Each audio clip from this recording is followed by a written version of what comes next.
ഇന്നൊരു eggless sponge cake ഉണ്ടാക്കിയാലോ? ഓവൻ്റെ ഒന്നും ആവശ്യമില്ല. സാധാരണ എല്ലാ വീടുകളിലും ഉള്ള ഉപകരണങ്ങൾ മാത്രമേ ആവശ്യമുള്ളൂ. വളരെ എളുപ്പത്തിൽ തന്നെ റെഡിയാക്കാം. ഇത് 1/2 കപ്പ് തൈരാണ്. മെഷറിംഗ് കപ്പിന് അളന്നെടുത്തതാണ്. പുളിയുള്ള തൈര് തന്നെയാണ്. ഇതിലേക്ക് ഇനി നമുക്ക് 3/4 കപ്പ് പൊടിച്ച പഞ്ചസാര ചേർക്കണം.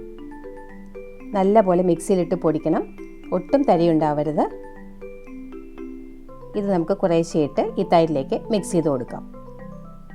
ഞാനൊരു ബീറ്ററോ വിസ്കോ ഒന്നും ഉപയോഗിക്കുന്നില്ല. സാധാരണ ഒരു ഫോർക്ക് മാത്രമേ ഉപയോഗിക്കുന്നുള്ളൂ. എല്ലാവർക്കും ട്രൈ ചെയ്യാൻ പറ്റിയ ഒരു രീതിയാണ് കാണിക്കുന്നത്. അതുകൊണ്ട് കേക്ക് അധികം ഉണ്ടാക്കാത്തവർ പോലും ഒന്ന് ട്രൈ ചെയ്ത് നോക്കൂ. പഞ്ചസാര കുറേശ്ശെയായിട്ട് തൈരുമായിട്ട് മിക്സ് ചെയ്തെടുക്കുക. ഞാൻ ബാക്കിയും കൂടി ഇട്ട് കൊടുക്കുന്നുണ്ട്. എൻ്റെ വീട്ടിൽ മുട്ട കഴിക്കാത്ത ആളുകളും ഉണ്ട്. അതുകൊണ്ട് എപ്പോഴും ഞാനൊരു എഗ്ലെസ് കേക്കാണ് പ്രിഫർ ചെയ്യുക. ഉണ്ടാക്കാൻ വളരെ എളുപ്പമാണ്. പിന്നെ എഗ്ലെസ് കേക്ക് ആകുമ്പോൾ നമ്മൾ സാധാരണ ഉപയോഗിക്കുന്നതിനേക്കാൾ കൂടുതൽ മൈദ എടുക്കേണ്ടി വരും. 1 കപ്പിന് പകരം 1.5 കപ്പൊക്കെ എടുക്കേണ്ടി വരും. ഈ റെസിപ്പിയിൽ നമ്മൾ ബട്ടറോ നെയ്യോ ഒന്നും ഉപയോഗിക്കുന്നില്ല. പകരം 1/2 കപ്പ് ഏതെങ്കിലും വെജിറ്റബിൾ ഓയിൽ ഉപയോഗിക്കുക. സൺഫ്ലവർ ഓയിലോ അതുപോലെ ടേസ്റ്റ് എടുത്തറിയാത്ത ഏതെങ്കിലും ഓയിൽ ഉപയോഗിക്കുക. ഇനി ഓയിൽ ഇതുമായിട്ട് നല്ലോണം ഒന്ന് മിക്സ് ആവണം. ഓയിൽ ഒഴിക്കുമ്പോൾ മുകൾ ഭാഗത്ത് പൊങ്ങിക്കിടക്കും. ഒരു 3-4 മിനിറ്റ് നമ്മൾ മിക്സ് ചെയ്യുമ്പോഴത്തേക്കും നല്ലോണം മിക്സായി വന്നോളൂ. കണ്ടോ, അതിൻ്റെ കളറൊക്കെ ചേഞ്ചായി വരുന്നുണ്ട്. ഇപ്പം നല്ല പോലെ മിക്സ് ആയിട്ടുണ്ട്. ഇതിനും നമ്മൾ വേറെ വിസ്കോ ഒന്നും ഉപയോഗിച്ചിട്ടില്ല. ഫോർക്ക് മാത്രമാണ് ഉപയോഗിച്ചത്. ഈ ഒരു പാകത്തിന് കിട്ടിയിട്ടുണ്ട്. ഇനി ഇതിലേക്ക് ഒരല്പം വാനില എസൻസ് ചേർക്കാം. ഒരു 3-4 ഡ്രോപ്സ് മതിയാവും. മുട്ട ചേർക്കാത്തതായതുകൊണ്ട് ഒരുപാട് വാനില എസൻസിൻ്റെ ആവശ്യമില്ല. മുട്ട ചേർക്കുന്നുണ്ടെങ്കിൽ നമ്മൾ ആ സ്മെല്ല് പോകാനായിട്ട് ചേർക്കേണ്ടി വരും. ഇനി നമുക്കൊരു 3/4 കപ്പ് പാൽ കൂടി ചേർക്കാനുണ്ട്. അത് ഞാൻ എടുത്ത് വെച്ചിട്ടുണ്ട്. ഇപ്പോഴല്ല, ലാസ്റ്റ് ചേർക്കാം. ഇനി നമ്മുടെ ഡ്രൈ ഇൻഗ്രീഡിയൻസ് ഒന്ന് അരിച്ചെടുക്കണം. അതിന് ഞാൻ വേറൊരു ബൗൾ ഉപയോഗിക്കുകയാണ്. അതിലേക്കൊരു അരിപ്പ വെച്ച് കൊടുത്തിട്ടുണ്ട്. എന്നിട്ട് 1.5 കപ്പ് മൈദ ഇട്ട് കൊടുക്കുന്നുണ്ട്. മുട്ട ചേർക്കാത്ത കേക്ക് ആയതുകൊണ്ട് മൈദ ഒരല്പം കൂടുതൽ വേണമെന്ന് ഞാൻ നേരത്തെ പറഞ്ഞല്ലോ. ഇനി അതിലേക്ക് 1 ടീസ്പൂൺ ബേക്കിംഗ് പൗഡർ ഇട്ട് കൊടുക്കാം. അതുപോലെ 1/2 ടീസ്പൂൺ ബേക്കിംഗ് സോഡാപ്പൊടി. പിന്നെ ഒരു നുള്ള് ഉപ്പ് ചേർക്കാം. കൂടുതലൊന്നും വേണ്ട. ഇനി എല്ലാം കൂടെ നല്ലോണം ഒന്ന് മിക്സ് ചെയ്യണം. മിക്സ് ചെയ്തുകൊണ്ട് തന്നെ നമുക്കിതിൽ അരിച്ചെടുക്കാം. അല്പം കൂടെ വലിയ അരിപ്പ ഉണ്ടെങ്കിൽ നിങ്ങൾ അതിൽ അരിക്കുകയായിരിക്കും നല്ലത്. കൂടുതൽ പ്രാവശ്യം അരിച്ചെടുത്താൽ നല്ലത്. ഞാനിപ്പോൾ ആകെ ഒരു പ്രാവശ്യം മാത്രമേ അരിച്ചിട്ടുള്ളൂ. എല്ലാം കൂടെ നല്ലോണം ഒന്ന് മിക്സ് ആയിട്ടുണ്ട്. ഇനി ഈ ഡ്രൈ ഇൻഗ്രീഡിയൻസ് നമുക്ക് നേരത്തെ തയ്യാറാക്കിയ കൂട്ടിലേക്ക് ചേർക്കാം. കുറേശ്ശെ ഒഴിച്ചു കൊടുത്ത് മിക്സ് ചെയ്തെടുക്കാം. ഒരു 3 പ്രാവശ്യമായിട്ട് മിക്സ് ചെയ്യാം. ഒരുപാട് ബലമൊന്നും പ്രയോഗിക്കേണ്ട. വളരെ സോഫ്റ്റായിട്ടാണ് ചെയ്യേണ്ടത്. ഇത് നമ്മൾ മിക്സ് ചെയ്ത് വരുമ്പോൾ കുറച്ച് കട്ടിയായിട്ട് വരും. അപ്പോൾ നമുക്ക് എടുത്തു വച്ചിരിക്കുന്ന പാല് ചേർത്ത് കൊടുക്കാം. 3/4 കപ്പ് പാലാണിത്. അതിൽ കുറച്ച് ആദ്യം ഒഴിച്ചു കൊടുക്കാം.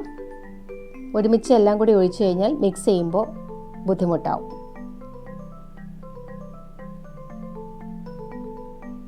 ഇതൊന്ന് മിക്സായ ശേഷം ബാക്കി പാലും കൂടി ചേർക്കാം. ഇതേ അളവുകൾ ഫോളോ ചെയ്ത് കഴിഞ്ഞാൽ കറക്റ്റായിട്ട് കിട്ടും. ഇത് നല്ലോണം ഒന്ന് മിക്സ് ചെയ്യാം. അങ്ങനെ നമ്മുടെ കേക്കിൻ്റെ മിക്സ്ചർ റെഡി ആയിട്ടുണ്ട്. കൺസിസ്റ്റൻസിയൊക്കെ നല്ല കറക്റ്റായിട്ട് വന്നിട്ടുണ്ട്. കണ്ടോ, ഈ ഒരു പാകത്തിനാണ് നമ്മൾ മിക്സ് ചെയ്തെടുത്ത് വെച്ചിരിക്കുന്നത്. ഇനി ഇതൊരു ബേക്കിംഗ് ട്രേയിലേക്ക് മാറ്റാം. ഇത് ബേക്കിംഗ് ട്രേ ഒന്നുമല്ല, ഒരു പഴയ പ്രഷർ കുക്കറിൻ്റെ തട്ടാണ്. അതിലേക്ക് ഞാൻ ഒരല്പം നെയ്യ് തടവി ഒന്ന് ഗ്രീസ് ചെയ്തെടുക്കുന്നുണ്ട്. എന്നിട്ടൊരു ബട്ടർ പേപ്പറും ഇട്ട് കൊടുക്കാം. ബട്ടർ പേപ്പറിൻ്റെ മുകളിലും ഒരല്പം നെയ്യ് തടവാം. കൂടുതലാവണ്ട. ഇനി നമുക്ക് ഈ കേക്ക് മിക്സ്ചർ അതിലേക്ക് ഒഴിച്ചു കൊടുക്കാം. നമ്മുടെ ഓവൻ സെറ്റപ്പ് ഇവിടെ റെഡിയായി വരുന്നുണ്ട്. ഞാനൊരു 5 മിനിറ്റ് പ്രീഹീറ്റ് ചെയ്യാൻ ഇട്ടതാണ്. ഇതുപോലെ നല്ല കട്ടിയുള്ളൊരു അലുമിനിയം പാത്രത്തിൽ ഒരു സ്റ്റാൻഡ് ഇറക്കി വെച്ചിരിക്കുകയാണ്. നമുക്ക് ഈ മിക്സ്ചർ ഇതിലേക്ക് ഇട്ട് കൊടുക്കാം. വളരെ എളുപ്പത്തിൽ തയ്യാറാക്കാവുന്ന ഒരു കേക്കാണിത്.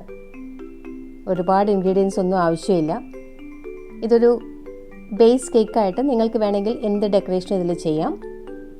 ഒന്ന് നല്ല പോലെ ടാപ്പ് ചെയ്ത് കൊടുക്കുക, എയർ ബബിൾസൊക്കെ ഒന്ന് പോകാനായിട്ട്. എന്നിട്ട് നമ്മുടെ കേക്ക് ട്രേ ഇതിലേക്ക് ഇറക്കി വെച്ച് കൊടുക്കാം. ഇനി നല്ലോണം ചേരുന്നൊരു അടപ്പ് വെച്ച് അടച്ചു കൊടുക്കാം. ഒരു 3/4 മണിക്കൂർ സമയമായപ്പോഴാണ് ഞാൻ തുറന്നു നോക്കിയത്. നമ്മുടെ കേക്ക് ടീൻ ഒരല്പം ചെറുതായതുകൊണ്ടാണ് അല്പം തിങ്ങിയിട്ടുണ്ട്. മുകൾ ഭാഗം ഒന്ന് ക്രാക്കായിട്ടുണ്ട്.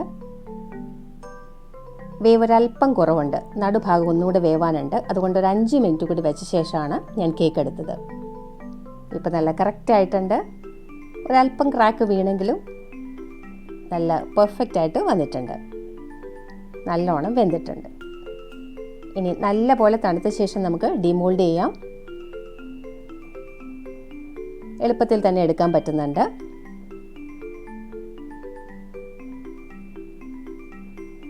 ഇതിന് വേറെ ഒരു ഡെക്കറേഷൻ്റെ ആവശ്യമില്ല. വളരെ ടേസ്റ്റി ആയിട്ടുള്ള കേക്കാണ്. ഇതിങ്ങനെ തന്നെ കഴിക്കാം. നമുക്കൊന്ന് കട്ട് ചെയ്ത് നോക്കാം.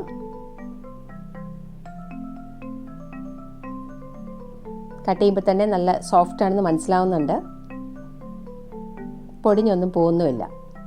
നല്ല കറക്റ്റായിട്ട് കിട്ടിയിട്ടുണ്ട്.